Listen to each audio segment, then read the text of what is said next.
End of week 14, pretty much coming up. It is a dance. And yeah, I mean, Kyler just tore his whole shit a little while ago, but it's just getting spicy this last week. How was your week going, Hammer? Fucking great. I locked up a first round bye in my home league. I was in the 4th position. I needed the 2 people ahead of me to lose, and I needed to win. And I needed to outscore the 2nd place team by 20 points. And I end up putting like 220 on Bagala's ass in my league. I had just everybody go off. Kirk Cousins, Herbert, Pollard, Justin Jefferson. I picked up Evan Ingram off the scrap heap because I had Cole Kmet on. And I played him because I had Cole Kmet on a bye, and I had Dallas Goedert obviously on the IR. So I pick up Evan Ingram off the scrap heap, and he goes for 11 for 162 and 2 touchdowns. So yeah, I mean, I had Evan Ingram on 2 of my teams for a little bit, and then he was garbage, and then it's just back and forth, inconsistent. Inconsistent. So that was really good for me. So I locked up a first round bye in my league, and then I beat you in Dynasty. So it looks like I'm going to be actually the 4th seed. I was hovering around 6 or 7 all season, and then I picked up I think I won 4 out of my last 5. So with Mama losing, your mom lost, and then obviously if I take you down, I'm gonna jump up to the 4 spot because of my points. And so really good week all the way around.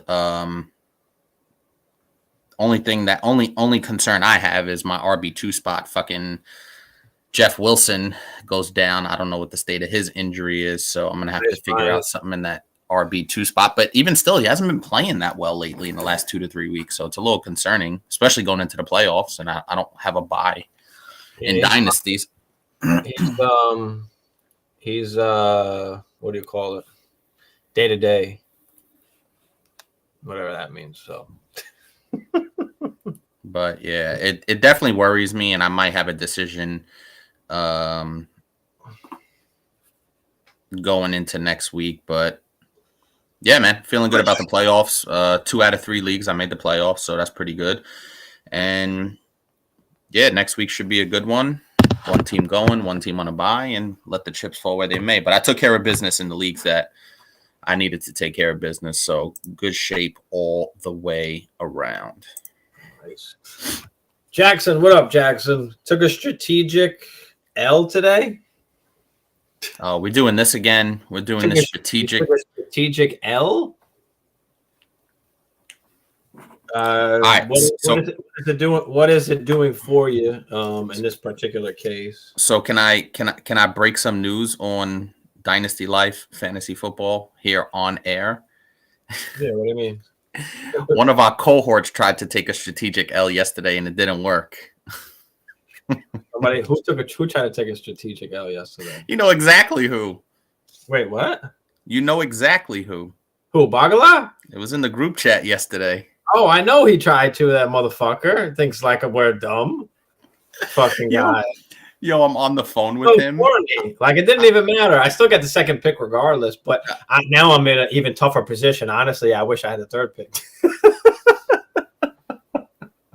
But go ahead. What are you saying?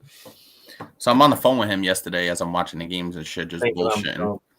But, I mean, listen, he had a plausible case to make for not playing Dameon Pierce. I mean, he hasn't been playing exactly great. No, I didn't agree with not over Cook, but anyway, it was actually just funny talking to him while the group chat is popping off, and it was fucking hilarious. We had a good laugh over the phone. Yeah, he thought I was dumb because he did mention something the night before about, that I didn't get, the 101, which is fine. I would have really loved Bijan, but now I'm in a bind where I'm gonna wind up having the 102, and I'm like, shit, is it Gibbs, or I don't know, man. I'm like in love with fucking Jackson and Jigba, this guy, wide receiver, and it's like, I don't know what to do. Like, I know I need running back, but this guy could be like a beast, bro.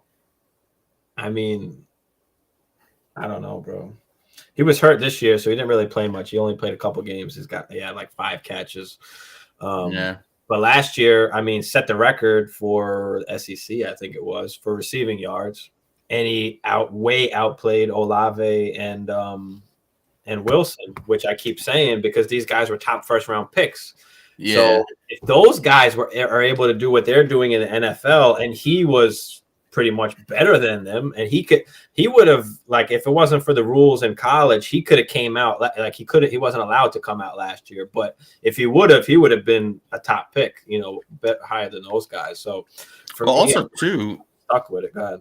Also, too, I mean, listen, I know we get into the rookies and stuff like that and try and project and translate, but it's all situational, you know what I mean? Because what if one of these guys get drafted by New England, who notoriously does not develop wide receivers? You know what I mean? So that's the one concern that I have with some of these receivers anyway. What if he gets drafted by, like I said, a team that just historically doesn't develop good wide receivers? So it'll be interesting to see, where a lot of these guys go and how they develop. Most of the time, especially in Dynasty, you draft more of the talent than the situation. Like, yes, of course, the situation does matter, but these guys are so young where, you're not, you're looking for them to, their talent to triumph the situation. 2 to 3 year window. Yeah. Or whatever happens, with the team, and they wind up getting somebody. I mean, Addison, which is him and Jigba, are pretty much like the top 2 guys who I keep seeing, like Addison going to New England. I've seen in a couple mock drafts. Which isn't necessarily bad. I mean, they need a wide receiver, but at the same time, it's like, But I think he'll do fine there. But I've seen a lot with Jackson and Jigba going to the Chargers. A lot with him going to the Chargers, and if he goes to the Chargers with Herbert, now you're talking, yeah. That could be something special. But just watching Mac Jones throw this bullshit away. Let's get into, I guess, some of the shit that happened. Let's do it. Let's see. All right, Jets Bills. Mike White pretty much almost dies on the field twice. Bro, they were showing replays of the hit in slow motion. I was like, babe, look. The dude just got speared like he was in WWE or whatever. That was almost like some Brett Favre bounty hunter shit. Like, but yeah, he got hit hard a couple times. I don't know what the outcome of that was. They haven't really. Did they say anything? I don't know if it was ribs or what. I don't think they've said anything on it.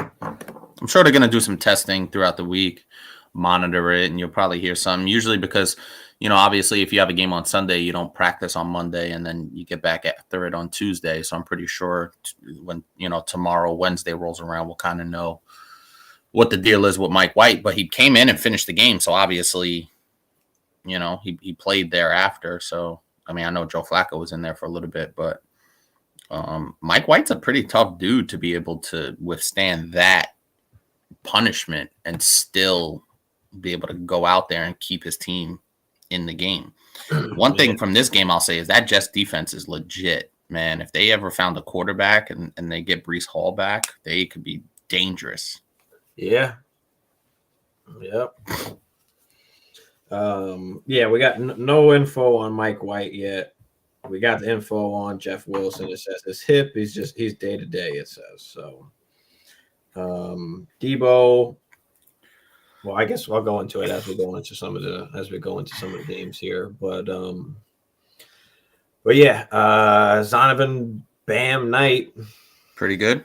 17 carries. They said he's still going to get, the carry. So it looks like he's like the early down back. And then you've got, Carter and whoever else will come in as like the third down guys. But Garrett Wilson, 6 for 78. So didn't go crazy, but still 7 targets, 10 targets for Elijah Moore back to life. What do you think about that? Yeah, we talked about this. We talked about this over the last couple of weeks where Mike White just makes all of those Jet skill players relevant, So as long as Mike White's out there, you got to consider Elijah Moore. You got to consider Corey Davis. You got to consider, obviously, Garrett Wilson's, a starter now. So you got to consider all those guys, you know what I mean? At least viable options if you got some injuries, or obviously there was 75 teams on bye week this week. So yeah. But yeah, Garrett Wilson's still looking good. Elijah Moore, at least it gives you a little bit of hope. But Buffalo just shit the bed pretty much, no? I mean, I expected this to be a tough game, but Josh Allen was okay. I mean, he gave you a rushing touchdown and a passing touchdown, but not nearly the ceiling that you're expecting from him. So, and it's been a rough go as of late. I don't think he turned the football over, which is obviously a good sign for him, but the passing numbers were just underwhelming. And also, too, I think I was listening to Get Up this morning, and they were talking about how, playing up in Buffalo around this time of year, similar to Green Bay, it could be a little bit of a detriment to those type of high-powered offenses where they're not just chucking it all over the field. So, as we get down here into the nitty-gritty in December, it's going to be interesting to see if those continued high-powered offenses are going to be a little negated by the weather, by other circumstances. So Buffalo hasn't exactly looked like a juggernaut like they did in the first month plus of the season. Yeah, I mean, and they've got no fucking running game pretty much either. I mean, Singletary still averaged 5 yards a carry, 4.9 a carry. I guess they just didn't really. They just don't. They just don't do that. Yeah, and Josh and also too, we talked about a lot of these running quarterbacks. Josh Allen is a big big reason why that a Devin Singletary and a Cook and a Hines, those guys just, you can't rely on them because Josh Allen is getting 10 carries a game, basically. You know what I mean? So that's siphoning off basically a third of the rushing attempts in any given week. Yep. I mean, McKenzie had 5 targets. I guess deep league waiver wire pickup, but Gabe Davis again disappointing, 3 for 31. At least my Gabe Davis hate turns out to be pretty much true this year. Yeah, but we knew what he was. He was a boom or bust kind of guy. And anytime I play the Gabe Davis, he goes boom. But, it's to be expected. I think the bigger story really is Stephon Diggs not really showing up for you, especially in a big week that if you needed to win and you had Stephon Diggs, you looked at this game and you were like, yeah, at least I know I could count on Stephon Diggs for, X amount of catches, X amount of targets. And he just did not give you what you were looking for. But the matchup, they played a really good Jets defense and that's what you got. Only 5 targets. Yeah. He did. And to see Dawson Knox get the touchdown was probably infuriating for a lot of people. Oh yeah, of course. Oh yeah. Browns and Bengals, which was, I don't know, I guess it was kind of, it felt like it was close, but it kind of wasn't. Like, I don't know, it was weird. No, and it wasn't as close as the final score would indicate. The Bengals really dominated that game, and the one reason why is because Joe Burrow had an interception down. I think it was inside like the 20, inside the red zone there. So, you figure they go in and score. Now you're looking at 30-10 or something, a lot different than what the final score indicates. So, but yeah, the Bengals were pretty good. They did what they needed to do. They controlled the game. Deshaun Watson looked a little bit better.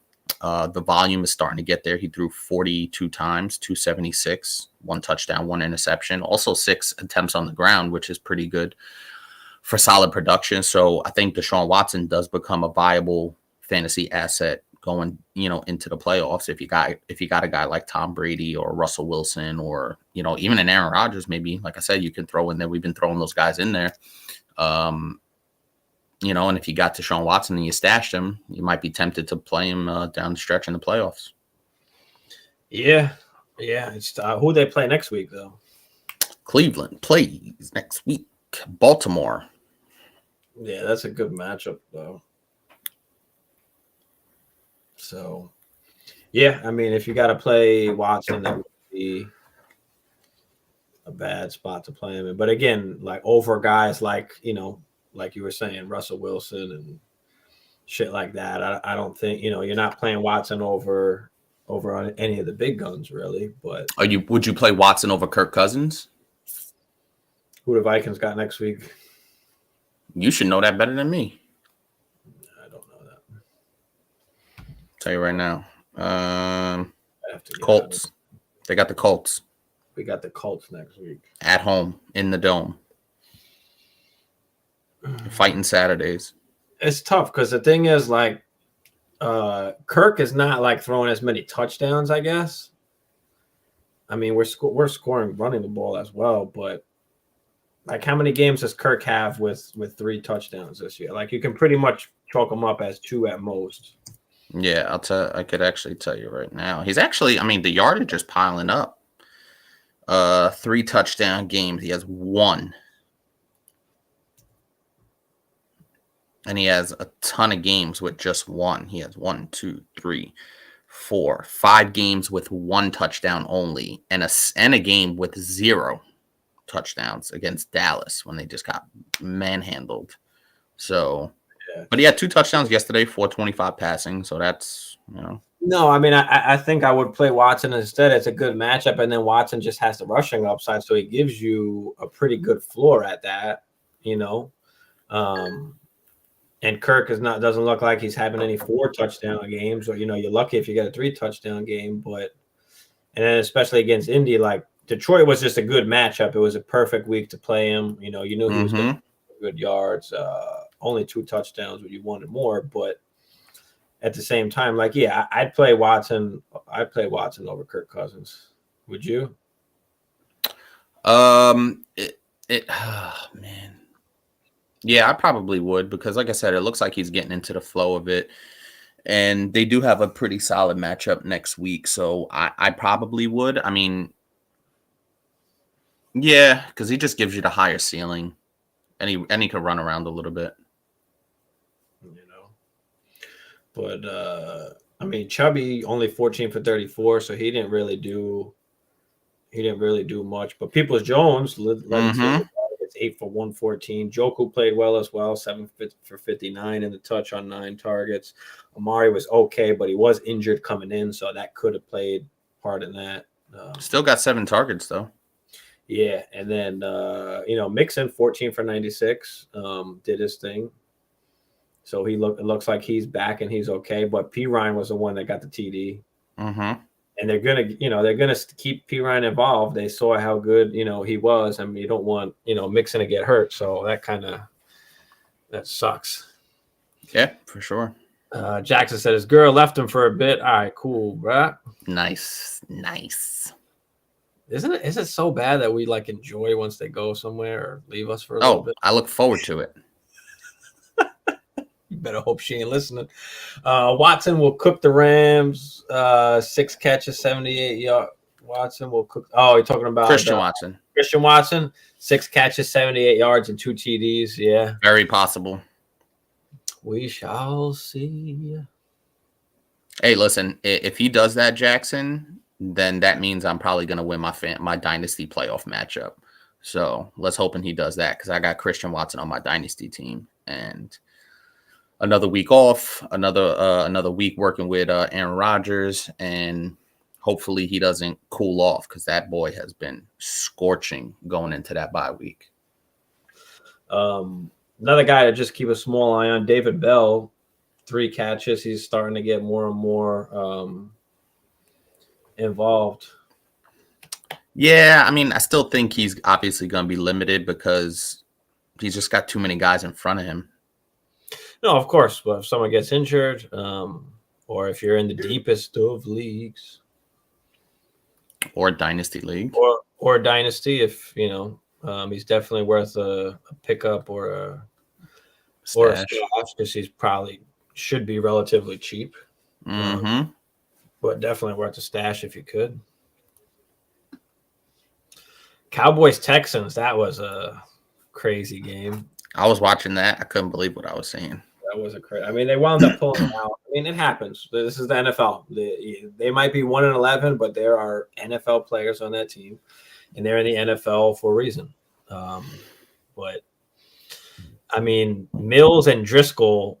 I don't know what happened there. I don't know if Mills just got rotating hurt. quarterbacks. I think they were just. Yeah, I don't know. Then Davis Mills, I guess, finished at 16 of 21. Driscoll was only 4 of 6, but Driscoll threw the TD to Amari Rodgers, your boy. No, that's not my boy. Used to be on the Packers, just signed to Houston, and with all the injuries, no Nico, no Cook, 4 for 57 and the touchdown. Chris Moore, huge day, 10 for 124. I thought about picking up Chris Moore, but then I was like, I mean, the Dallas D is probably not even worth it, and they wound up torching them, basically. Well, Chris Moore did. Yeah, it was crazy. But that was a crazy game to watch. Yeah, keeping it close. I guess Dameon Pierce was able to get his carries in, so nice 22 carries there. But yeah, what do you think about Dallas? It was interesting to see because you would think that Dak would just rise to the occasion, but I feel like when you watch the Cowboys, you just expect so much that when shit like this happens, you're just like, come on, bro, seriously. And I think they'll bounce back. I think they'll be fine. Obviously, if you got Zeke and Pollard, you're playing one, if not both of them, if you have both of them. But you got to play both of those guys, obviously. I think it was just a very underwhelming day for Dak more than anything else. I think every other facet of the game, they played okay. The defense was I was a little surprised they weren't able to just harass them into some, turnovers and stuff like that. I think they had the one interception from Davis Mills. But really outside of that, Houston controlled that game for much. And when Dak threw that interception right there, basically at their own goal line, I was like, oh shit, with like 3 whatever minutes left, I was like, bruh, this game is over. Mm-hmm. Houston's going to punch it in, go up 10. And that's all she wrote for the Cowboys. But credit to them. Their defense made a goal line stand. And, Houston had to go for it on 4th down. You don't kick a field goal when you're 1-10 or whatever the case may be. So, yeah, but it was a good day for the running backs, not so much for Dak. CeeDee Lamb. What is going on with Dak and CeeDee Lamb? You'll get those really good games and you get those really bad games. So that was a little disappointing. And he had 6 targets. He had 5 catches on the 6 targets. So, I mean, it wasn't like 33 yards. But, I mean, they weren't they weren't hitting. Yeah. Which was what you expected all of those top really big guns to just have a whale of a day, So, our boy Dalton Schultz did. Dalton Schultz had a fucking excellent game. Dak was finding him kind of in that middle area. But yeah, Noah Brown, pretty good. 4 for 85. He's solid. I like him. So overall, it was a decent game. If you look up and you score 27 points, you're like, all right, we did pretty well. But considering what the opposition was, you expected a kind of, 40-17 kind of game. And that just didn't happen. Yeah, and then they signed T.Y. Hilton. What do you think? What do you think about that? I think nothing. There's nothing to say there. I think he's purely just depth on the bench. Really, I don't even think he cracks it. Noah Brown is playing pretty good. Michael Gallup, he's not going to play over them. He's not going to. That's what I'm saying. So, what I should do is I should go up and pick up T.Y. Hilton and trade him to one of our dynasty. Well, that's what I said. I was like, if we were still able to trade, I would have picked him up. But and then you've got James Washington who just came back. Mm-hmm. IR, so I mean, I don't see where he really gets burned. I think he's just a depth kind of play. Yeah, I didn't really understand it, especially like you said, with Michael Gallup really kind of getting his sea legs under him, and James Washington coming back. Noah Brown has been really good pretty much all season, stability wise, and he proves he can play and he has a good rapport with Dak. And then you're talking about Dalton Schultz. And then you can even throw Tony Pollard in there because Pollard's very involved in the passing game as well. So T.Y. Hilton on the best day is probably the 6th option in the passing game. So there's nothing to be had there. Zero. Yeah. I mean, they were trying to look to add another wide receiver too. I don't know if they really believe in Michael Gallup. I don't know. Or maybe they signed him. They let Amari go and they signed him. How can they not believe in him? I think they like him as a 3. He has a very team-friendly deal, so it's not like they're kind of stuck with him. But I think they like him as a 3. I don't know. It's weird. I don't know what they're doing. Jackson said he took the L today, so I played a team with Kyler. Took the L today, so I played the team with Kyler, Kamara, Etienne, Higgins, and Andrews. Oh, shit. Kyler just got hurt, so that helps. Higgins just got hurt too. I was about to cry. Hasn't been great. No, I was about to cry that game. I put Cowboys money line to up the odds on the parlay. Had you sweating? Yeah, that was brutal to watch, man. Oh God! It's also Steve. You started to say this: the Vikings are frauds, so we fire Ed Donnet. Bro, our defense has been the death of us for years now, especially last year and today. D-Hop fumbled. Oh no! Scoop and score for the Patriots. So yeah, I mean the only difference between last year and this year is that we're winning the close games this year. Like they're stopping teams on the last possession when last year they didn't stop teams on the last possession. So we were always down. Kirk brought us back last year. Then the other teams got 30 seconds, a minute, 2 minutes, whatever the case is, and our defense just fucking fumbles the bag, and they won't wound up scoring, but we're winding up on top in most of these games. And the defense is just shit. I mean, we all knew the defense was shit. I've been saying all year our defense just sucks. Somehow we wind up winning or we keep on winning. But yeah, our defense is absolutely atrocious. Fucking Bynum yesterday on one of the first play when Jamison Williams scored his touchdown. Dude is literally guarding his spot here, and Jamison Williams just comes right past him, and dude just looks at him and just doesn't go with him. I don't know what the fuck is happening. That shit got me tight. That got me tight. We need Klein back, the rookie that was injured, because I don't know what the fuck. Bynum pissed me the fuck off, bro. And Dantzler's hurt. I like Dantzler a lot too, but he got hurt. He got hurt the game that I went to, actually. Val says, what's your top 5 in the draft for next year for fantasy? Not Dynasty, just regular fantasy. Top 5 for next year? That's a good question. Let me just pull up the names real quick so I've got some shit to look at. Top 5 next year. Well, there's going to be a lot of running back changes as far as, who's going where. So it's hard to almost determine that. But you've got to say at least Eckler, right? Chubb. Eckler, CMC, Chubb, and Saquon, even if he goes to a different team. Those are pretty much like the top 4. And you got Henry as well. So those are pretty much the top 5 almost RBs. Josh Jacobs as well, but we don't know what his situation is going to be. If he's going to go somewhere else, they're going to keep him. We don't know yet. But those would probably be the top 5. I would probably throw Justin Jefferson in there after Eckler and McCaffrey, though. What about you, Hammer? Oh, 100%. You could argue Justin Jefferson could go number 1. You could argue. I have him on my home league dynasty, my home league redraft, and the guy has just been phenomenal, So I definitely look to him.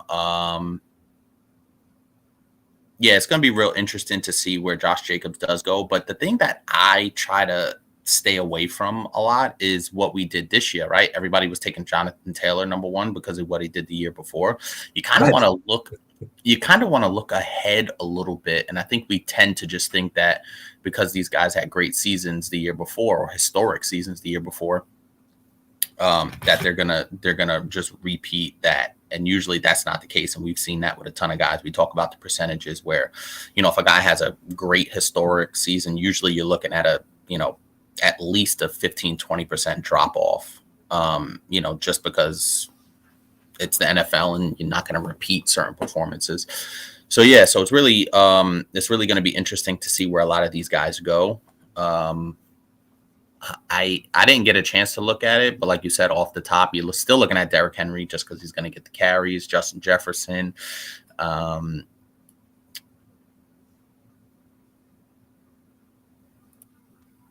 trying to think. I'm really, like you said, Chubb, Saquon. If Breece Hall was healthy, you could throw Breece Hall in that mix. If he was healthy. I don't know if he's going to be ready. I mean, he probably won't be a top pick just because of the injury. I don't know how soon. Right, but the good thing, not the good thing about an injury, there's nothing good about an injury, but I think he'll be a great value down the stretch because when he comes back, he could basically be an RB1 that you pick up in the 6th or 7th round. If you I don't know if he'll fall that far. I guess we have to see how long he's kind of going to rehab and everything. But then again, he's a guy you might want to just avoid. Just because of the injury. I mean, we know historically that even when they do come back, that first year they're not great that first year back. They've got to really heal. So, but yeah, I would say JJ, even Cheetah could be up there too. I mean, it depends how you want to go. I mean, I would probably rank them Eckler, CMC, not even. I'd probably say JJ really might have a shot. But people love running backs, and they are obviously a little more scarce. So I'd probably say Eckler and Eckler, CMC, JJ. And those will probably be the top 3 right there. And then also too, maybe Chase, Tyreek Hill, Saquon. I mean, all of that could be subjective, basically, to just what you like. It's hard to go further than the top 3 right now without knowing, who goes where next. Certain situations, and also too, like we were talking about Saquon Barkley. What do the Giants do at quarterback? If they get Jimmy Garoppolo, then that kind of adds a little bit of value to Saquon's stock. So I think it is a little too early to kind of project out, especially with a lot of different things that could happen. Who gets drafted to what situation? But you kind of like those guys, like you said, Eckler, Chubb, Chase, Jefferson, Derrick Henry, some combination of that. Josh Jacobs does worry me a little bit. I don't think he's gonna repeat that performance that he has this year, just because he's starting to get some miles on those legs, and especially how they're using him this year. He's just playing through everything. And I tend to wonder if that's going to, start to take a toll in terms of, you may not get him for the full season. You might get him for, if the fantasy season's 14 weeks, you might get 11 games or something like that. You know what I mean? So his propensity to be nicked up a little bit does worry me going forward, considering how much wear and tear is on his body. He's only 24 years old, probably be 25 by the time the next season starts. So really interesting to see where he goes. Very, very interesting. And don't forget, it's a real thing. No player that finished RB1 in any season has finished RB1 in the next season as well. No player has been back-to-back RB1. No, and I a little something to throw out. Yeah, no, and it's definitely context, but I don't think that means he can't be. No, it doesn't mean he can't be. No, of course not. Of course not. All right, what do you think the boys, the Cowboys, are doing about Zeke and Pollard going into next season? Same thing they're doing this season. Well, they can't because Pollard. Is he a free agent? He's going to be a free agent, so they've either got to pay him, give him the franchise tag, or they've got to do either of those, and then they can either hold on to Zeke or they get rid of Zeke. Well, I don't know what the cap ramifications would be if they cut Zeke. Which they save about 10, 12 mil, I think. So I think obviously looking at what the cap penalty is for cutting Zeke would be interesting. I don't know if they view Tony Pollard as an every down back, and I don't think there are very few every down backs anyway, regardless in the NFL. So do they go out and draft another running back and then have Tony Pollard stay within that 12 to 15 touch per game kind of role? I think they do that regardless. So I think Tony Pollard is kind of what we're going to see over the next couple of years, so long as he's on Dallas, in that particular offense. So, it'll be interesting. He would save them about 12 mil. It would save them 12 mil if they got rid of Zeke. He's 18 mil on the cap, but they'll save 12 if they get rid of him. So it's Colt McCoy just goofing up this game. Yeah. Well, what is that? 11.86, 11 mil dead cap. So maybe it's less than that. Maybe it's like 7 mil. I'm guessing you take the cap hit and the dead cap and subtract that. I'm guessing. I don't know. But yeah, there's a potential out for them. I don't trust Jerry Jones. He loves him some Zeke, and and I think also he thinks about his image. I think to the players as far as, hey, if I sign loyalty, you, I'm gonna be loyal. I'm gonna hold you to my word. Like, they can't afford both. There's no way that they're gonna be able to sign Pollard and keep Zeke. There's no way. So no, I agree with that. I just think that they really have to decide, especially if they look to the draft to draft another running back, because as we said, I've seen that as well. Yeah, I've seen that as well, where they draft a running back.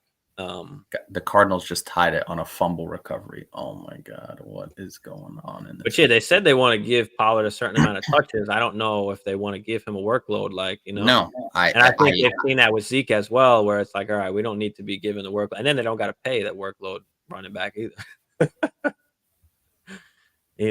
I think that's one other thing too. Now is a lot of teams go to that 2 running back strategy, so you don't got to just pay one dude. But then again, there's not many dudes that can actually handle that kind of work. Handle it, right? Exactly. Well, which is why, again, going into the rookies, just touching the rookies a little bit for next year, where the NFL looks, these guys that are picked in that first, second round, they're looking for that size, and that speed and that body frame. They're looking for those 5'11", 6 foot, 210, 215, 220-pound running backs that can actually do everything, catch the football and because those are the guys. These are the Zekes. These are the Saquons, These are all the top guys in the league now, where they have that kind of, they have that size to them. So for sure. All right, my Vikings Lions. We just kind of briefly spoke about that garbage. We're gonna speak about that. We're gonna speak about that some more. Let's do it. But JJ obviously did his thing, 11 for 223. Hawkinson, Thielen even did his thing. Almost caught a bomb too. Yeah, he did. Even KJ Osborne did his thing, scored a tutty. But I mean, Kirk 425, 2 tutties. We were okay, even offensively. I feel like we should have probably scored more points. I don't know. We scored only 23 points. It feels like we should have scored more, but yeah, Jameson Williams catches his first touchdown, first catch ever. Didn't play much, but caught the tutty in the beginning. St. Brown led the team in targets, 6 for 68. Didn't have a crazy day, but they were up, and they didn't really have to throw the ball after a while. So, but DJ Shark 6 for 94 and a touchdown. He's been actually good when he's played this season. No, and I think really, as we were talking about, you got to start looking at some of these Lions players. Jared Goff is turning into a really solid option there if you're in a pinch. So you want to take a look at Jared Goff, heading down the stretch if you're uncertain at your quarterback situation. I'm pretty sure Jared Goff is not in many starting lineups, and he might not even be rostered in one QB league. So Jared Goff's a really good option, over 303 touchdowns.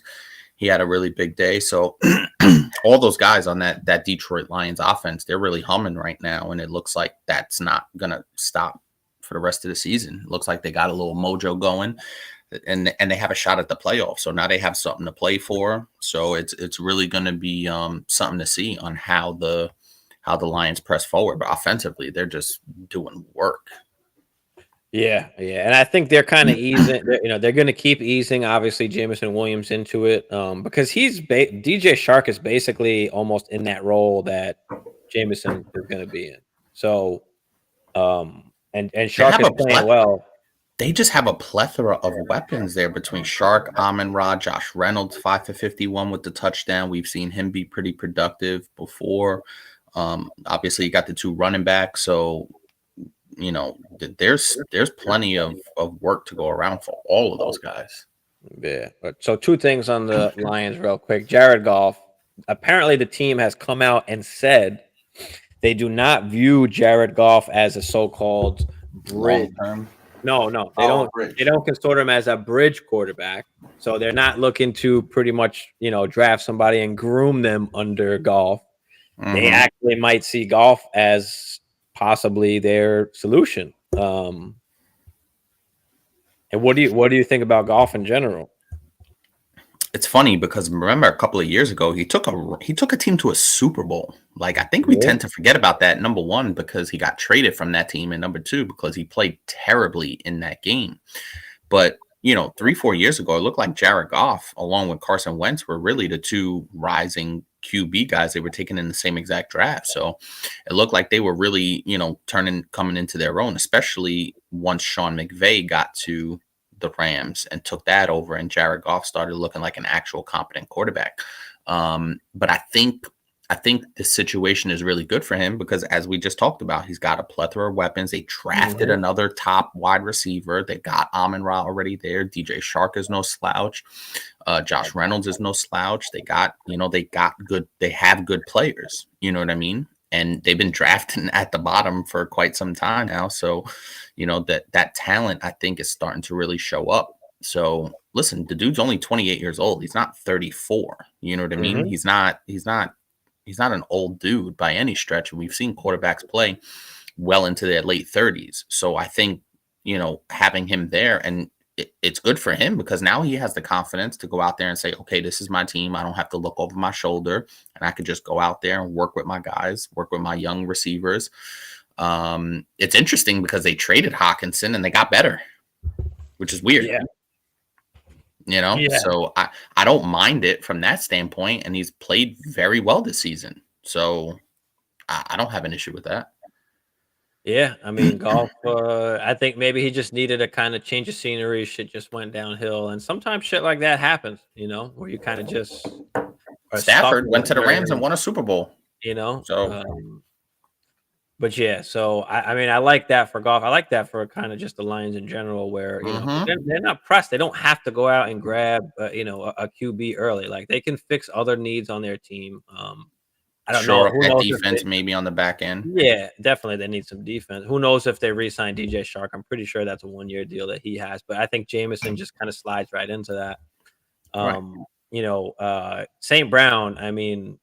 And to have Jameson there too. St. Brown leads the league in targets per route run.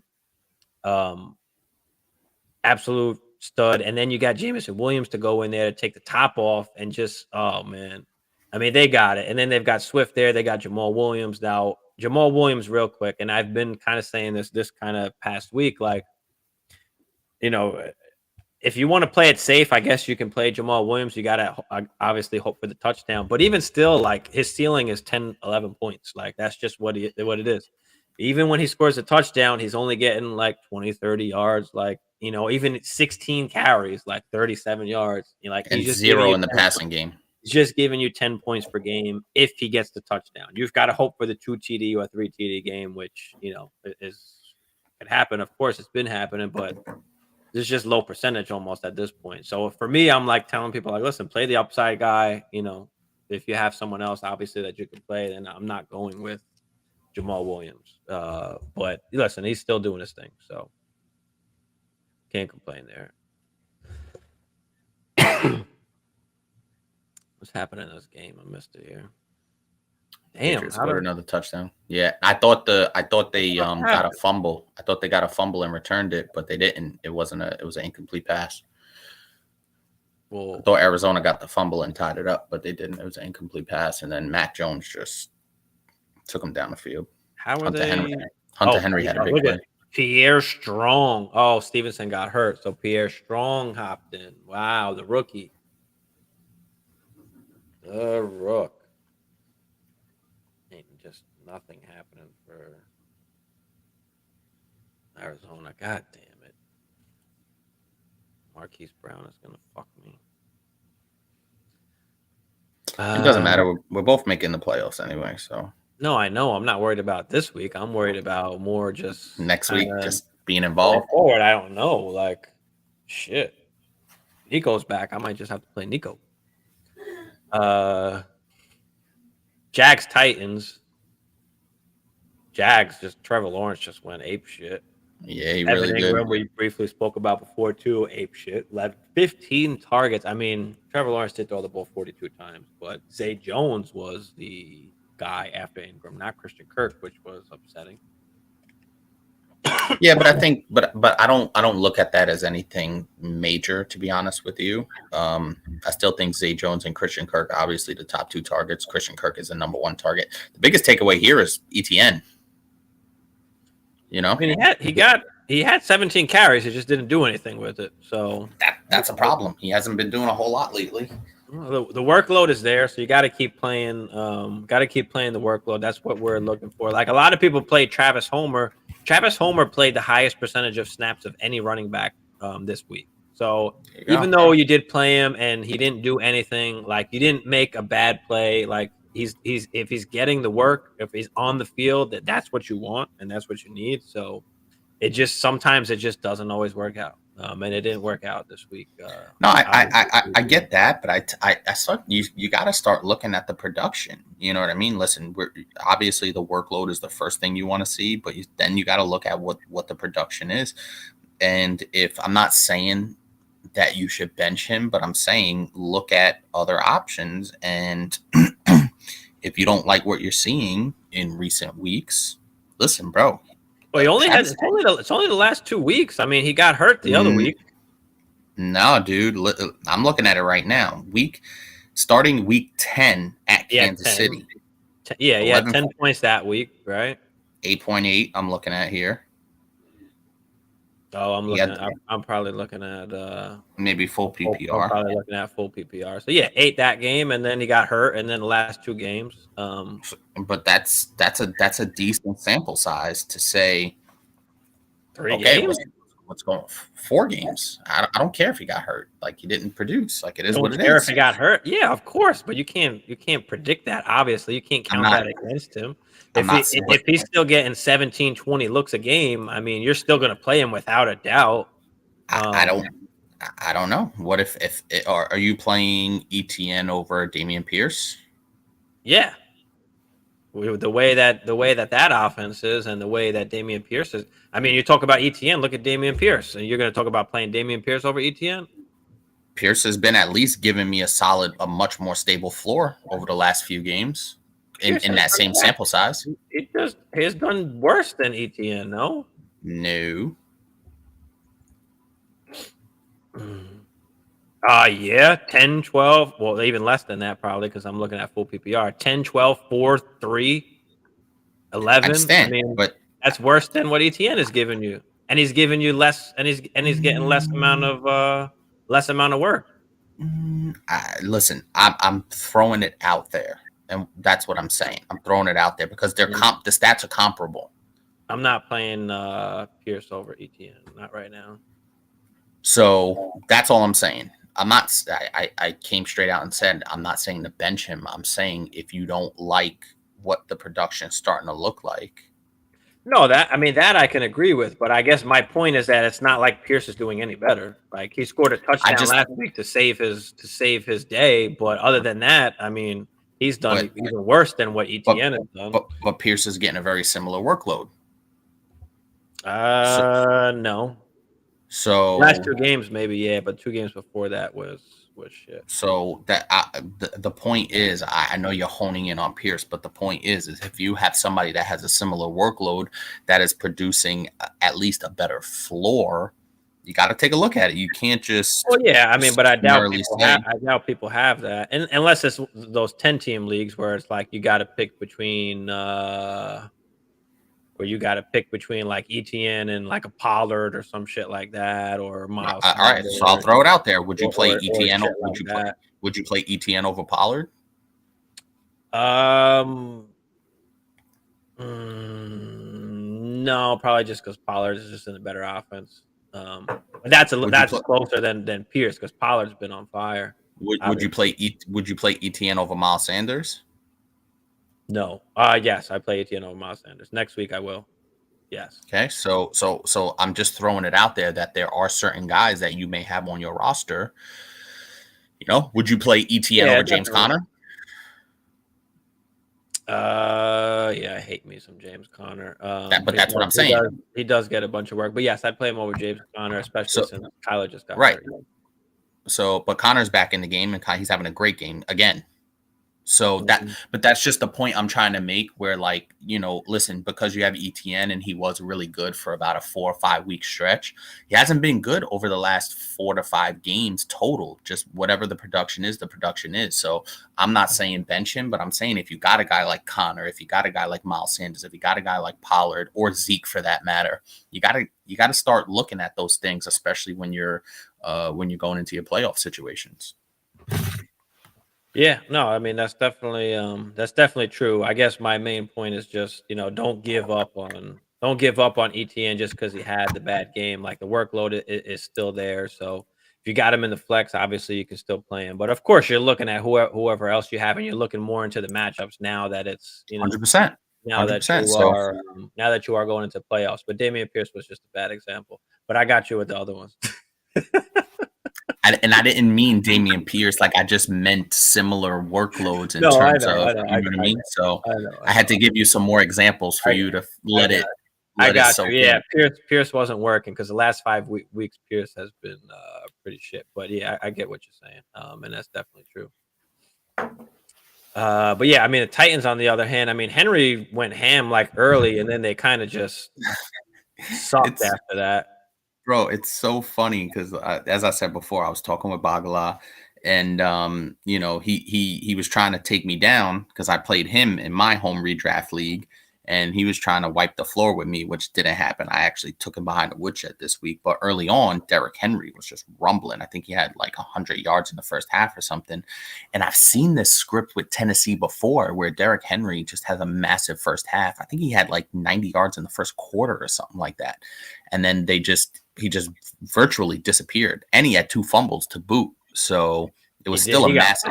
He got hit hard. Right. So it's still a massive game overall, over 100 yards and a touchdown. So that's obviously good work from him. But, you know, the 2 fumbles hurts, but he's getting involved in the passing game, which a little bit, which you like to see. 5 targets. Yeah. Yeah, that's what I'm saying. So that's really good for him. If he gets ahead of steam, forget about it. He's the juggernaut, just running people down. Once he gets through that line of scrimmage and he's got ahead of steam, forget about it. But I've seen this game script before where he has a big, you know, first quarter, first half, whatever the case may be, and then they just go away from it for whatever reason. Yeah, definitely.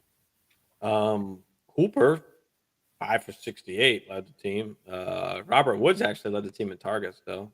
He's nothing. He's trash. Okonkwo, big tight end, started to get more playing time the last couple of weeks, even with Hooper playing. They're both of them. I mean, 11 catches between both of them, 6 for 45 and the touchdown. Westbrook Ekine had the touchdown as well. But yeah, Okonkwo has been actually really great. So if you need a streaming tight end, Okonkwo is a guy that you can pick up there. Definitely if you need a tight end, which is encouraging to see because they don't really pass the ball too much. Like, I don't know. They're not great like on the outside, like to receivers. I mean, Burks isn't that great, like long field kind of, but Okonkwo's a big dude and he's fast for a big dude. Yeah, it was 38 passing attempt. Obviously, they were behind, so that's what led to the 38 passing attempts. So you can't really. But you're looking at where those pass attempts are going, right? They're going to 2 tight ends of anybody else on the team. Like I mean, I guess Burks was hurt too, so that I was could gonna have say been Burke's not playing. But even still, last week was same kind of thing where Okonkwo was just was very involved. Yeah. So that's the thing. Pierce has been better, more stable. Yeah, I mean, I feel you, but Pierce is just totally not involved if they're getting their ass kicked, which kind of sucks. Lots of players, but start one next week. Christian Watson, Miles Sanders, Monty, Devonta Smith, or Judy. That's a tough one. You got to start just one of those.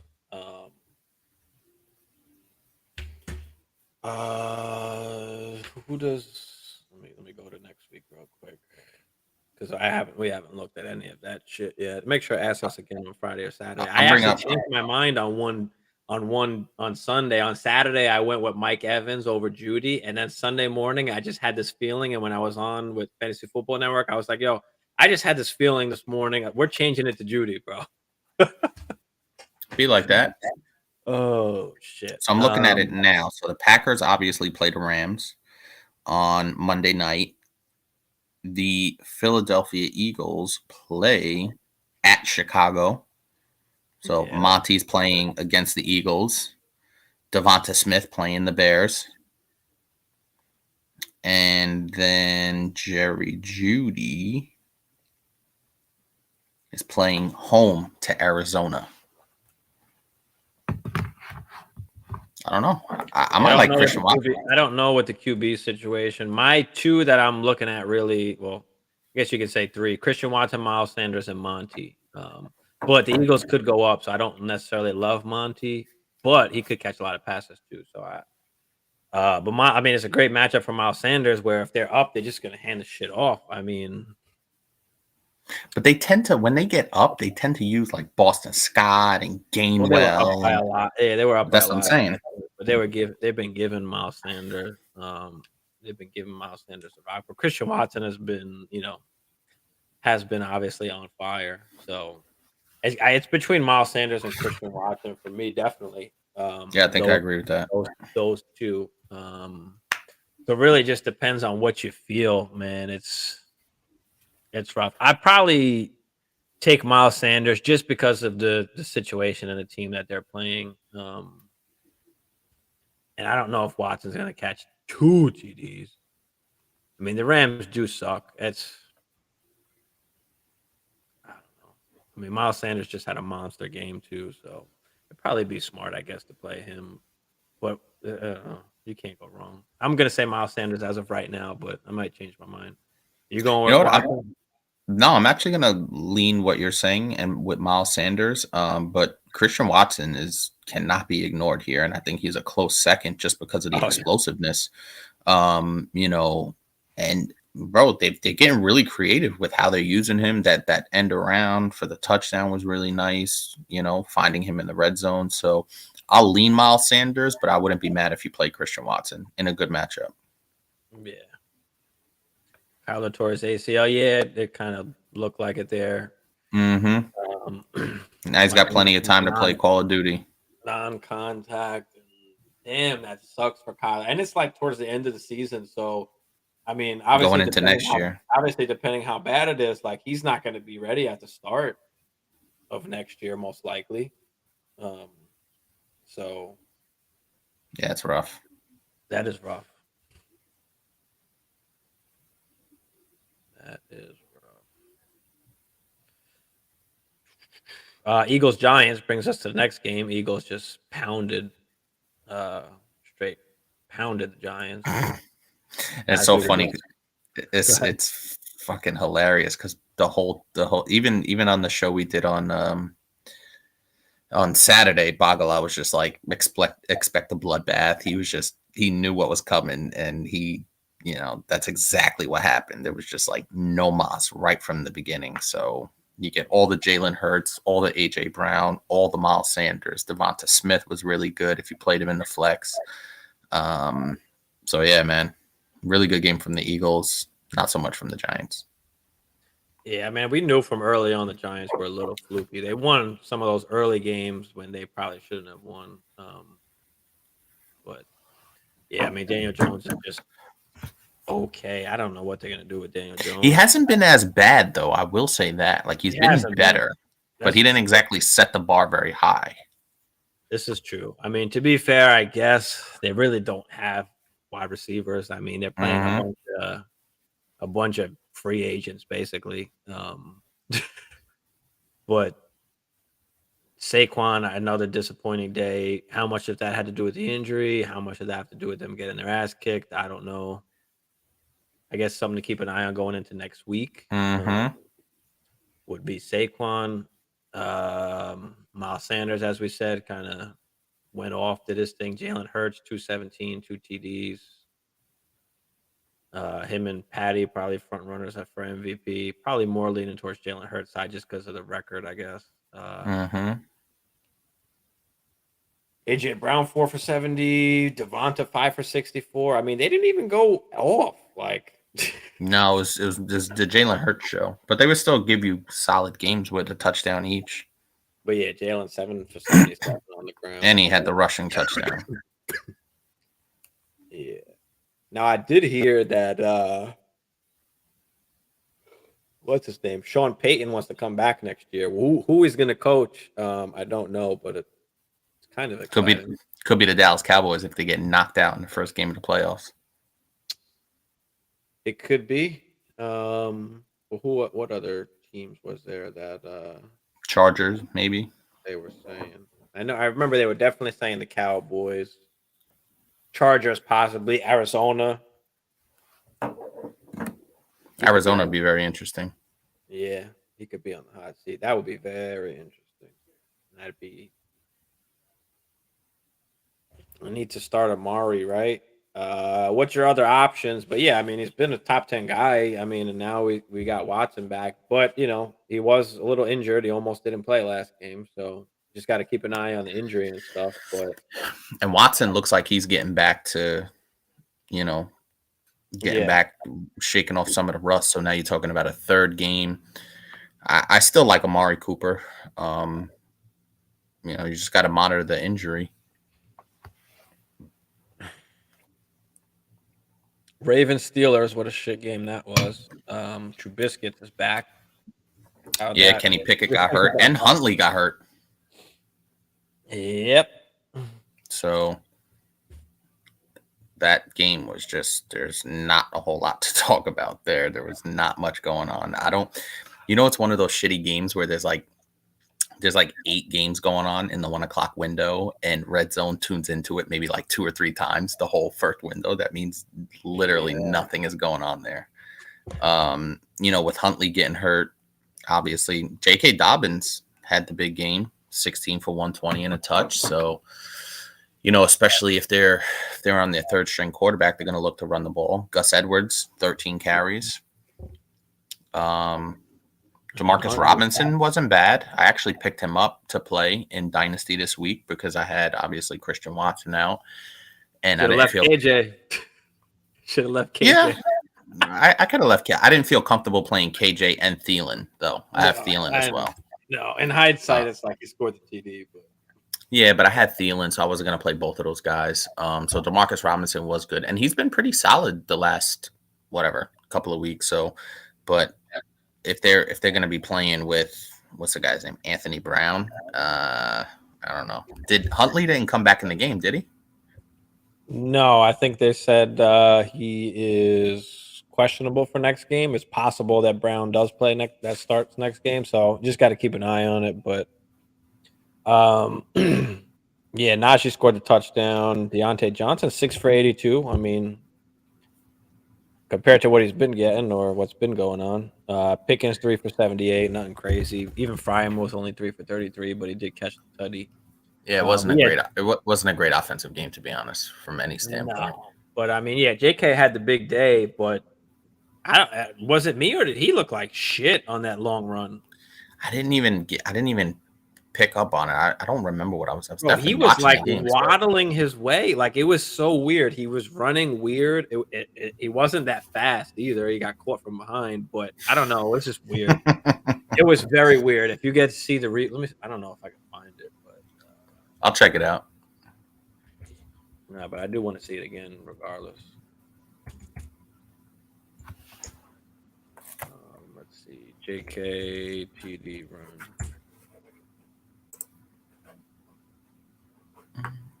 Wow, I need the one from this Sunday. Yesterday. Come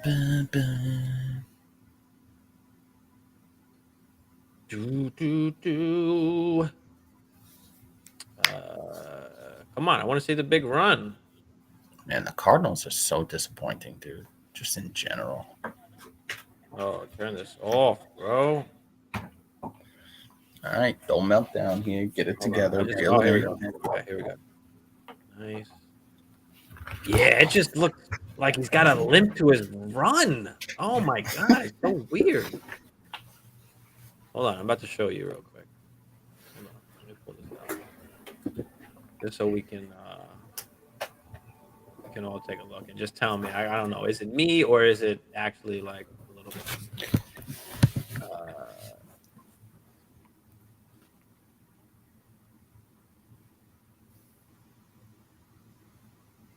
Whoa, that did not work how I wanted it to.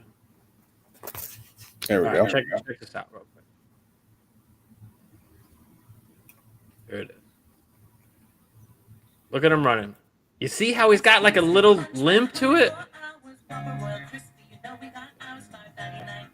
Yeah, it's kind of hard to see, honestly. Like in normal speed, it's hard to see it. Yeah, it's not very clean. Look. It's not clean. I can't see it clean. All right, whatever. No, it looks like frame by frame almost. It doesn't even look. All right, whatever. But anyway, go and check it out. It just looks a little bit of weird. Caddy, what up, Caddy? Caddy, what it do, my guy? But yeah, Gus Edwards still had the 13 carries. Still a big day though overall. JK, I mean, it's good for him and the owners, whoever's got JK. But Chiefs Broncos, how about that game? Dude, I was sitting here texting you. I was texting the group chat, and I was like, "Oh shit, Kansas City's up like 27-0. Just please sit Patrick Mahomes so he doesn't barbecue me, and I get the win."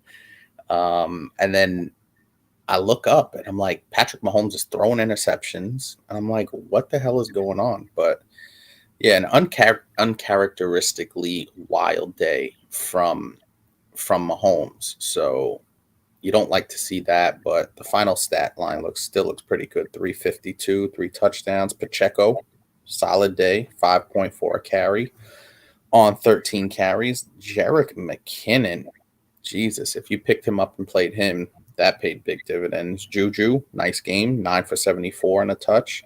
Mm-hmm. Kelsey, another kind of quiet day. This is kind of like back-to-back quiet days by his standards anyway. Any other tight end, you get 4 for 71, and you're like, all right, let's do this. Yeah. But a quiet day by Kelsey from his standards. But, Russ actually put up some competent offensive numbers for a change, Mm-hmm. And Jerry Jeudy was the biggest beneficiary of that with a trio of touchdowns.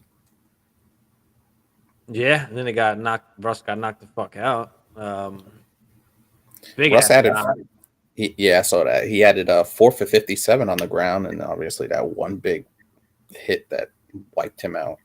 He did. Then Marlon Mack had the huge screen for the touchdown. That was crazy. So Marlon Mack, 2 catches for 62 yards, but his longest catch was 66 yards.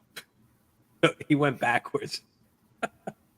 After that, I think he caught like another pass, and it was a loss. But yeah, I mean, Mike Boone went down, so they didn't have anybody else there. So they had to put Marlon Mack in there. So Marlon Mack, I guess, decent pickup if you're in desperate need of a freaking of an RB, but with no Russell, I mean, I don't know typically we've seen it be, you got to miss the next game. Typically, that's what we've seen out of these concussions. No, Yeah, I mean it's gonna be interesting. Listen, fucking what's his name? Joe Mixon missed 2 weeks. So Juju missed a week. I mean, all these guys missed at least a week, so it's you might have to expect a week. He's missing, so Judy, I guess you can downgrade him for next week if Ripien is playing, but Dolchich maybe.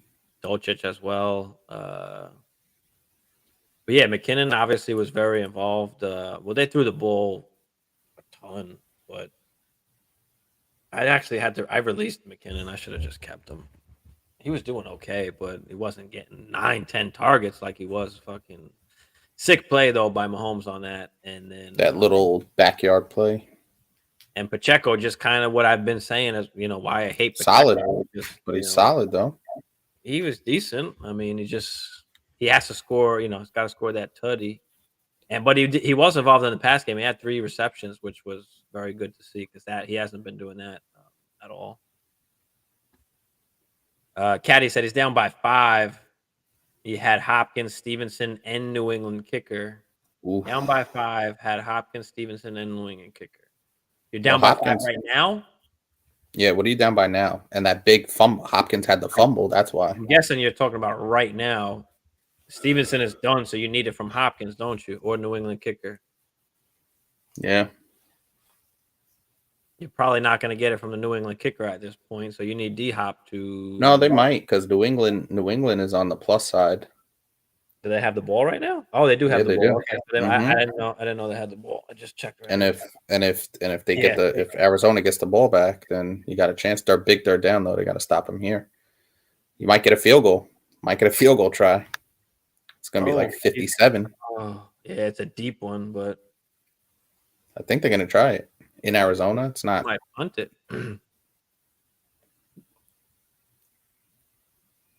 Yeah, they probably will punt it because. They might just punt it and force them to play a long field. It's worthless almost, Because if you miss it, you give it to them at midfield, basically. Maybe you do try it. I don't know. Nah, Bill Belichick's not doing that. He's punting it. But D-Hop now. He's down by 5 right now. So, yeah, you got D-Hop. You're going to need D-Hop, too. Is it full PPR? Because then you don't need that much. You just need a couple catches, maybe. Yeah, they're punting. Yeah. And they've got the long field, so 5 is definitely doable, bro. In 4 minutes. I love when it's the long field. Like when I see Patty at like the 10-yard line on the other side, I'm like, we about to go 90. We about to go 90.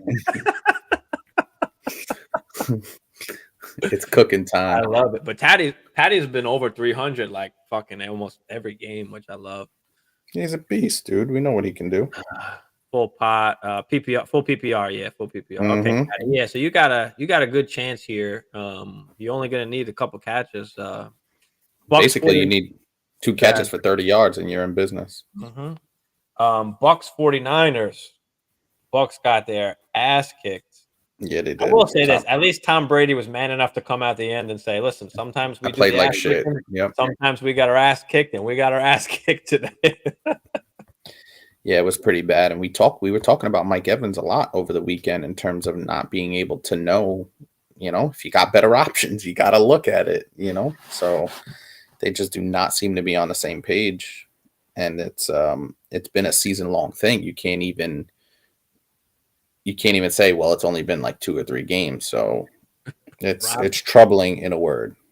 Robbie Anderson, another catch. Bro, he should have played Robbie Anderson. It wouldn't have mattered, but I know, but I knew. I was like, it's like, bro, just let him leave. Let him leave Robbie. And like the dude had a catch last game. He's getting more involved. Like you never know. But yeah, that's crazy that he's actually got a couple catches this week. Yeah. But yeah, I mean, how about Lenny Fournette with 4 carries to Rashard White's 13? Bro, Rashard White just looks like the more explosive runner. It's happening. No matter how much chicken don't want to believe it. I should ask him. I should actually text him. Oh, D-Hop. What happened to Lenny, bro? D-Hop got himself a catch for, looks like 10 yards.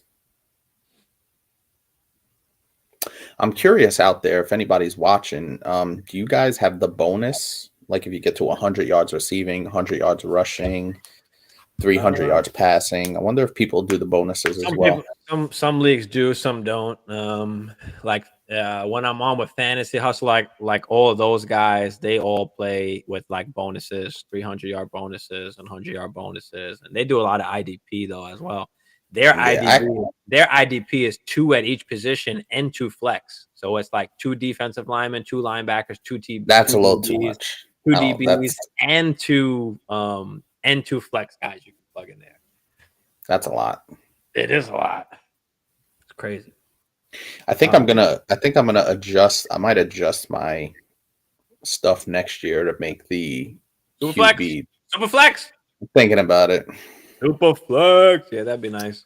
I'm thinking about it just because I feel like it'll open it up a little bit more. And I was thinking about going 1 catch. That's it.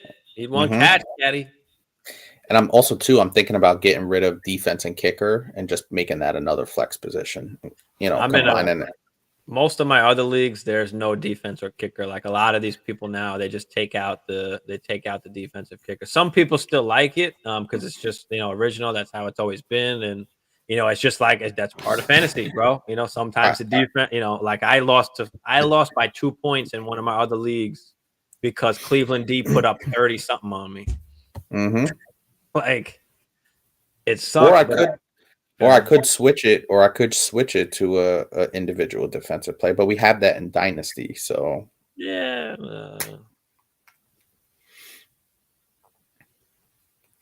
Looks like D Hop is gonna.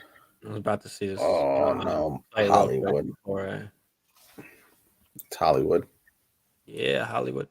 But yeah, nothing really was happening. I mean, Russell Gage caught the touchdown on like not even it was hit off almost the intercepted. Like I don't know if you saw that or whatever, but I mean, nothing really for Godwin, nothing really for Edwins. 44 yards, 54 yards. Both had 9 targets, but couldn't do anything really with them. Julio had 8 targets.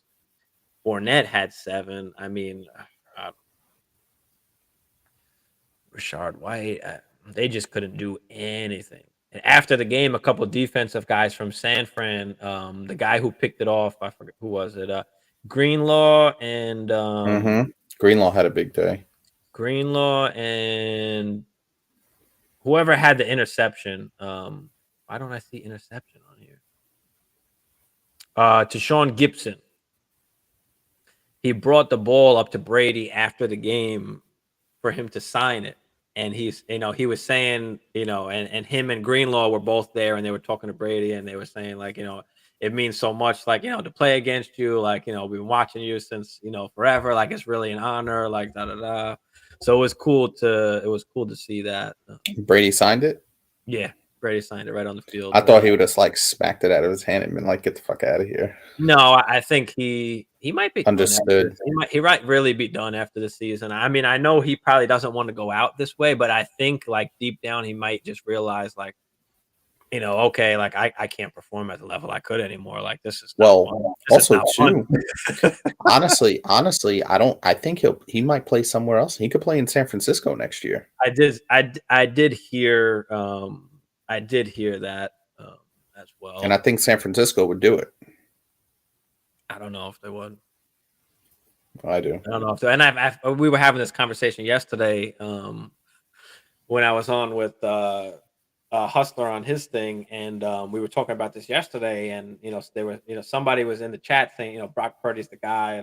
And I mean, listen, Brock Purdy played good for a couple games, but he's got an awesome squad around him. He's in the perfect situation, and like we can't forget about Trey Lance. Like they paid the dude. They paid the dude. They picked they chose him early in the draft. Jimmy G took him almost to the Super Bowl, and they still said, you know what? We don't want you, Jimmy. We're going to go with the young kid. So unless Purdy wins the Super Bowl, I don't think there's any way, shape, or form that he's actually the future of that team. Obviously, they call that pick Mr. Irrelevant, irrelevant for a reason.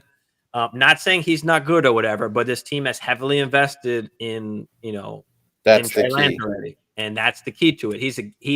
You got to understand, especially these first round picks, they're guaranteed 4 years. It's a guaranteed contract for 4 years, guaranteed money.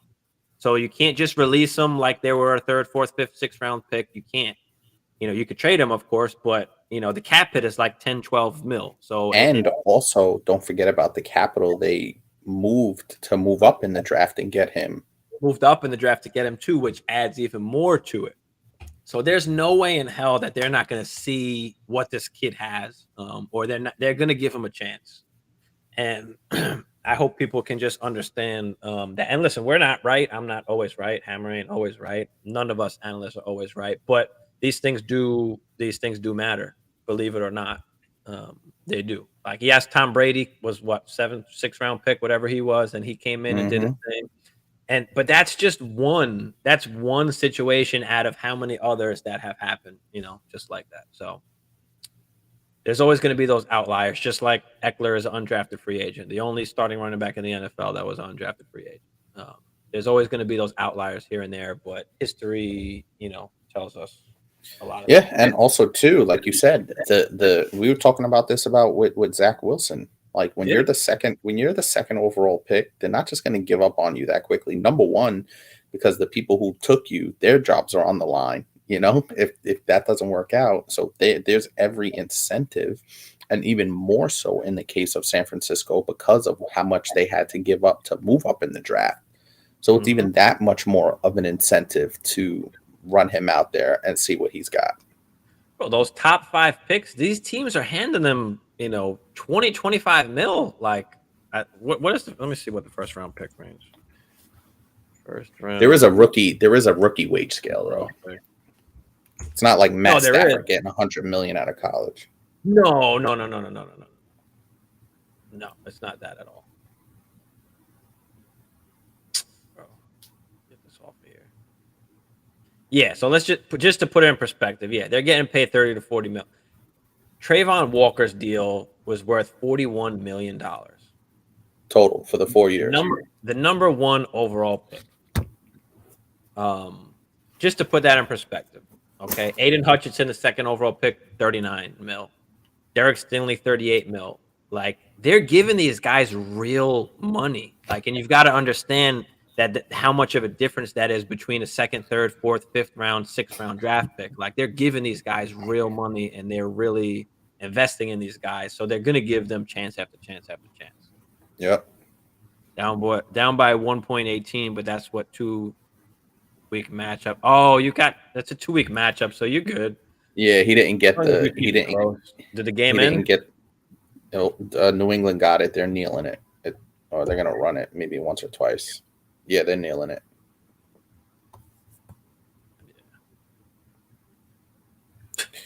Lucky for you, Caddy.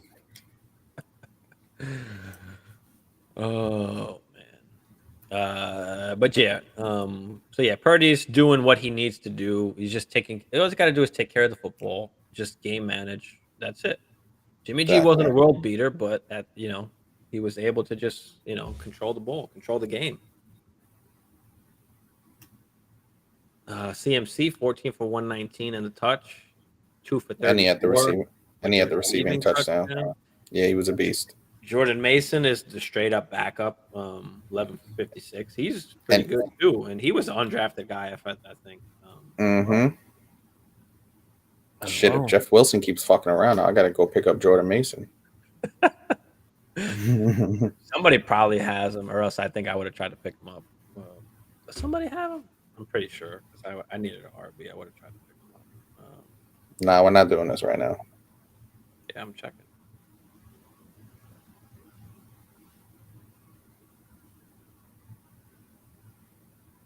Yeah, Waterman got him, fucker.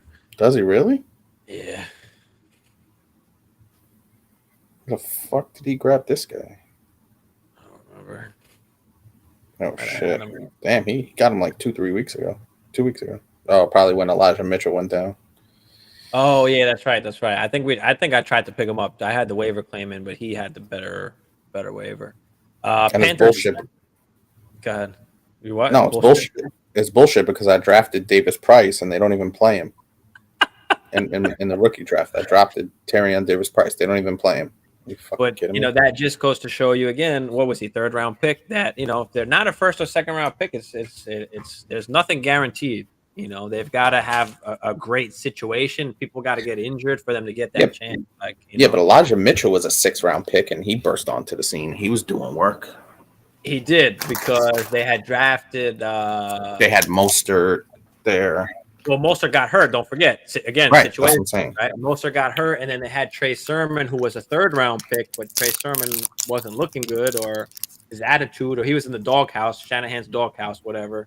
And so Mitchell got the chance, and he, proved himself, and so they stuck with it there. But again, Eli Mitchell doing his thing, got hurt, and they said, you know what, we're just gonna go get CMC. Wilson and Mitchell are doing their thing, and they're holding us down. But you know what? Fuck those guys. Let's go get CMC. CMC is going to take us to the next level. Now, if Mitchell was a 1st round pick, I guarantee you they wouldn't have done that. But that's a whole different story. Caddy said, so recapping my team, Tua goes 10 for 27. Yeah, he was bad, man. Henry fumbled twice. Stevenson went down. Sungard and Garrett did okay. Listen, that's a plus for you if you're down, if you're even and you got a 2-week window. I mean, so that's awesome for you, bro. You're right there. On a bad week, you're tied right now. So unless you have another shit week.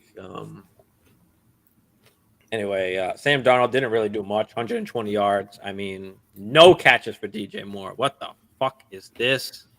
That's what I'm talking about. They didn't really throw the ball like much at all. I mean, a couple screens to Shenault. I mean, there was a bunch of screens. Like, other than the screens, like they didn't do really anything.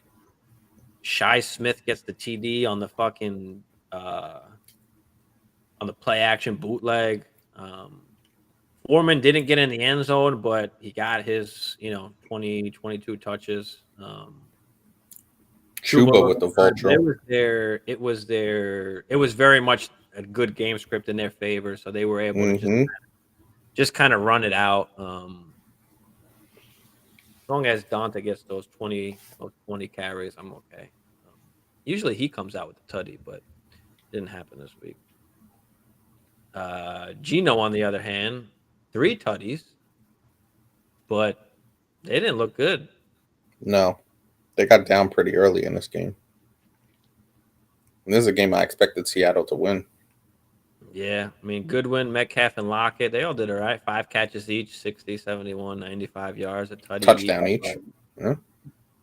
And then we talked about Homer briefly, 9 for 26, didn't do anything. Nah. He didn't even get any catches, really. 2 for 8, two receptions on 3 targets. I mean, hopefully Kenneth Walker.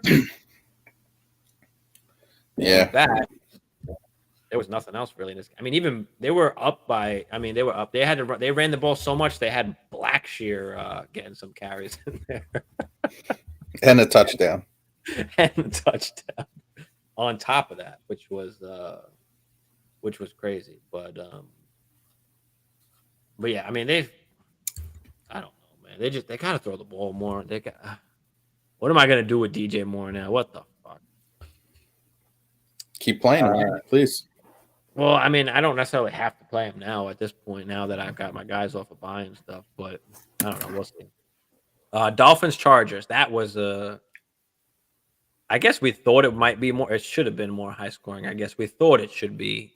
Still a pretty good game overall, though, for, when I was watching it. But, yeah, Caddy just said Tua did not look good for whatever reason. 10 for 28. That's like Tim Tebow numbers. Yeah. Jeff Wilson got hurt. Mostert, bunch of nothing.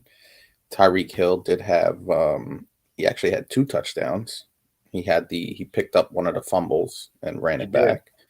And he caught a bomb for a touchdown. So Tyreek Hill, but Waddle let you down. 2 for 31 on only 4 targets.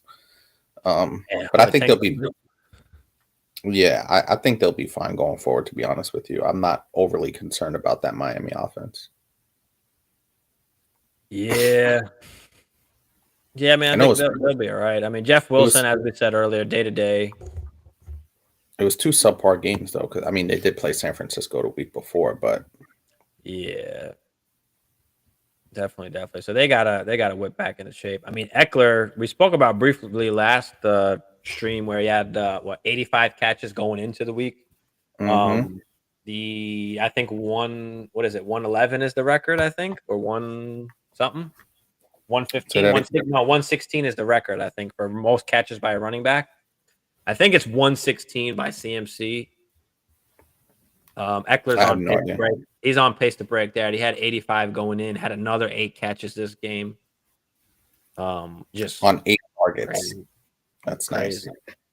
Crazy. But Mikey Will. Keenan and Mikey Will. Mikey Will had the 6 for 116 on 6 targets and the tutty. Keenan 12 for 92 on 14 targets. So he's back. Even Gerald Everett had 8 targets. Didn't really do much with him, 5 for 28. But Herbert, what do you think about Herbert? I think now that he has his full complement back, he'll be much better going into the playoffs. You love everything about his stat line except for only 1 passing touchdown. Like I'm gonna need 2 or 3 of those things to take me over the top. Yeah. Eckler had the rushing touchdown too, so that kind of. But yeah, only 1 TD is upsetting. But 367. I mean, 39 for 51. I mean, he was efficient. He looked good. And I think the reason why they only had 23 points, and this is the key, Keenan Allen 12 for 92. That means he's moving the chains. Yeah. So they're you know, him and Eckler. They had a lot of long drives, but then also too, Mike Williams 20 yards a catch. He'll sign up for that every single day. So they're still hitting some big plays here and there. So I think they'll be better as long as these guys stay healthy. They'll be fine offensively anyway. Yeah. That's the key for them pretty much going forward. Simp, what up, Simp? Just won my week. 2 seed loss sliding me into second with the first round bye. Okay, good shit. All with McKinnon and Njoku on my bench. Oh shit. Also with Higgins and Moreau in your lineup. Wow. Ooh, that's good. You lucked out. You took 2 bagels and still won. That's good work. Oh. Chaka said, call me low-key because I'm about to cause some serious mischief after how my squad performed. Listen, I'm with you on that, man. After all the stars align this season, Kyler's knee explodes. What the fuck? So I imagine he has Kyler as his QB. Damn. Yeah, that sucks. That's rough. And at this point, who's really on waivers? I mean, can you get Goff? Shit. There you go. If he's on waivers, though, that's the only thing. I don't know. Especially 1 QB league, he probably. It depends. It depends because there's some people that love fucking keeping their second QB and keeping their, for me, for situations like this. Yeah, it is for situations like this. But for me, I'm one where it's like, bro, I need the roster spot. I can't roster an extra tight end. I can't roster an extra QB after those bye weeks are done. It's like, especially going into the playoffs, it's like you want. You need some guys, but now I guess you can say going into the playoffs, maybe not even really. It's not even gonna matter. But yeah, I mean, if you don't have another QB, let us know. I guess who's out there on waivers because for sure. That's it.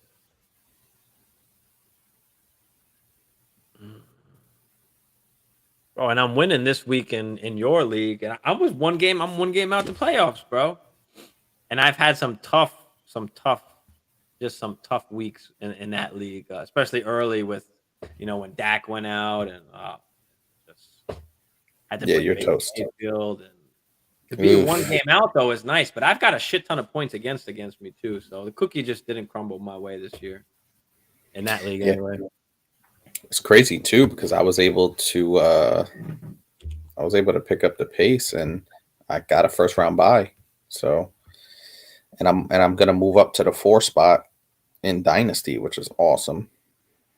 Yeah, fucking stoked about that. So I get I get Mama Dukes, and you get Bagala. That's going to be a nice, interesting first And round. then it looks like that's set up. Is that set up already for the next round after that? Like the way I'm seeing it, it's like No. So Chicken is going to get the 1 seed. He's going to play the lowest remaining seed.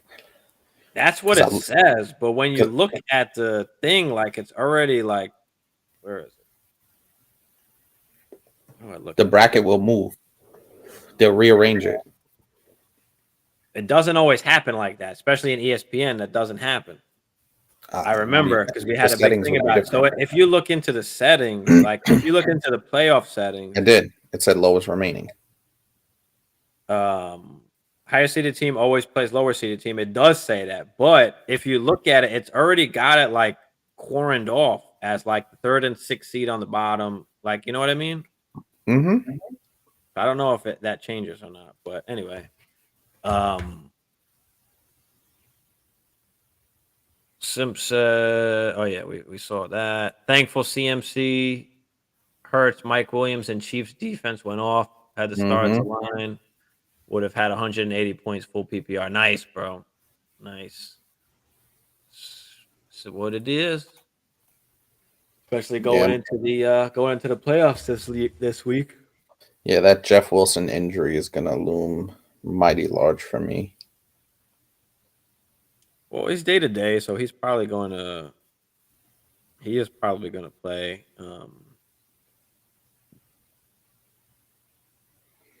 Yeah, but his last couple of games hasn't been good, dude.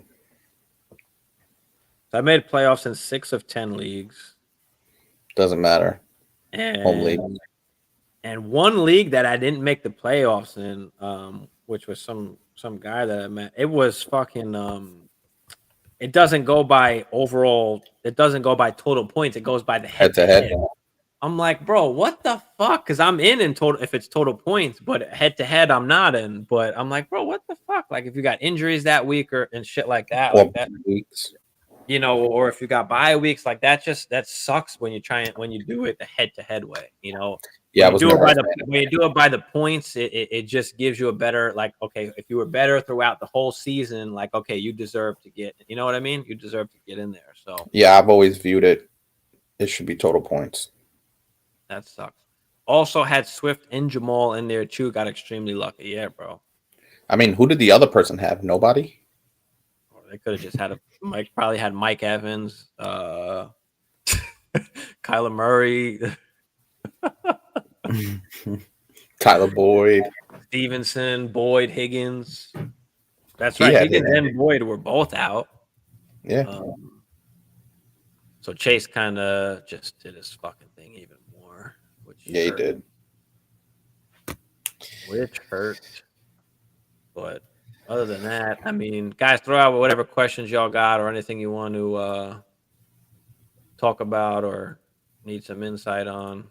Would you feel comfortable next week? This is my question. I'm not going to play you next week in the playoffs, but if it came down to it, would you play Algier over Jeff Wilson?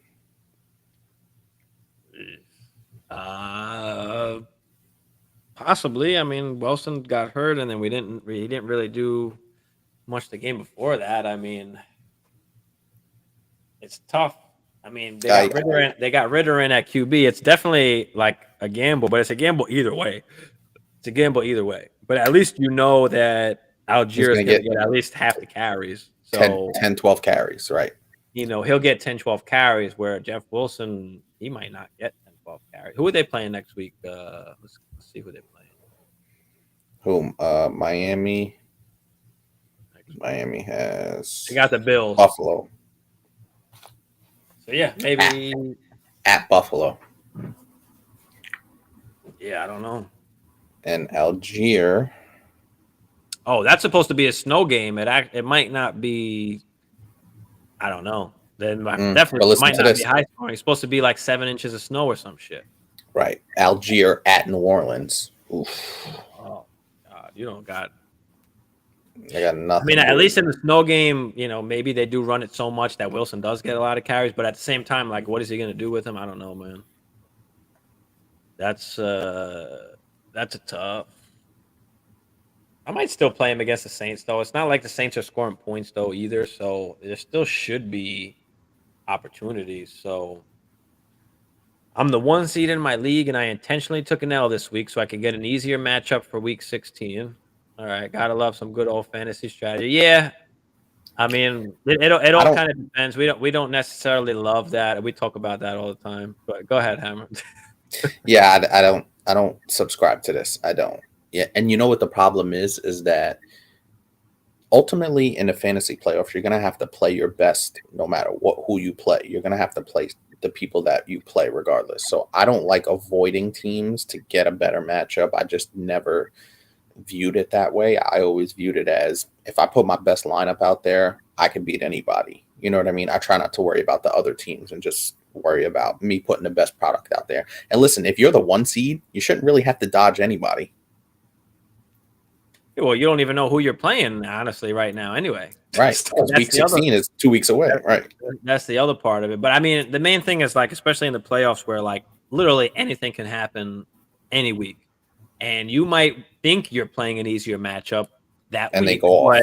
but Yep. maybe those guys all go off that week. You know. Yeah. So the team that you might avoid, that you might be trying to avoid, might shit the bed that week, and you lose to the team that you thought you were supposed to beat. So it's tough. I mean, listen, there's not you can do whatever you feel that you need to do that will give you the advantage. There's nothing wrong with that. If it's all part of the, it's within the rules, whatever the case is, then that's all fine. But I've been in situations where like not that I've done it, but I've seen where like it doesn't always work out. I've seen like a bunch of fucking waiver wire pickups make it to the ship and win. So it's tough, like because a lot of things can happen, but hopefully that works out for you. Michael. Also, what are your thoughts on James Conner starting to get hot right now and without Kyler? I mean, we've been saying it, for the last few weeks now, especially that just Connor, there's nobody else there. Connor's the guy. They got rid of, Benjamin, and he's just getting everything. He's getting all the work. So, and that's what you want. He's getting the workload. What about you, Hammer?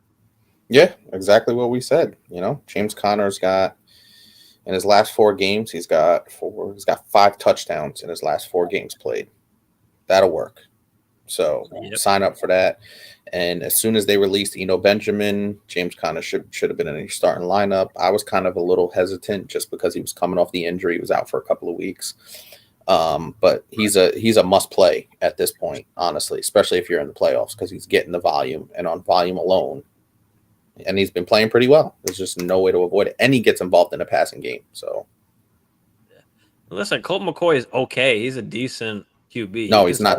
He'll get the guys the ball, even though he's not Kyler Murray, dynamically. Colt McCoy is not a pushover, and he'll still keep that offense at least moving a little bit, where you're going to get some upside from, if you have D Hop or if you have Hollywood or if you have Connor, you're still going to get some okay production. Yeah, I mean, they do play the Broncos next week, but you still got to play. Again, the Broncos, obviously with no Russ, they got to play Ripien. It could be, a close game where, Connor's still going to get the work. So you can trust that he'll at least get the workload. And that's all really you can ask for. Simp said Titans D worth holding on to for week 16 after the way Texans played Dallas and way Titans played Sunday. I don't even know who the Titans D plays at that time. What do you think about this, Hammer? Yeah, I mean, just really look at the matchups. It's hard to say on any given week what a defense is going to do unless you have the San Fran defense or the Philly defense or even the Dallas defense at this point. Outside of those 3 defenses, I really think you could just stream it based on the matchup. Yeah, that's probably what he's looking at. Let's see. Yeah, they play Houston week 16. Yeah, it's definitely worth it. You have any other options? Yeah, it's definitely worth it. I mean, especially if you don't need, certain whoever's on your bench that you need to drop. So yeah. Have Eagles stash, Chiefs, and Titans. Let's see who the Eagles play. Damn. Holding on to 3 defenses? The Eagles are number 3 defense in general right now. Well, they played Dallas. I don't know. I don't want to play the Eagles D that much. I mean, Eagles D has been good, but that could potentially be a shootout, a division game. I don't know. I don't necessarily love the Eagles on that one. I'd rather play the Titans. I'd rather play the Titans than that. And then who the Chiefs play? What about you, Hammer? Would you rather play the Titans if the Eagles are playing the Cowboys that week?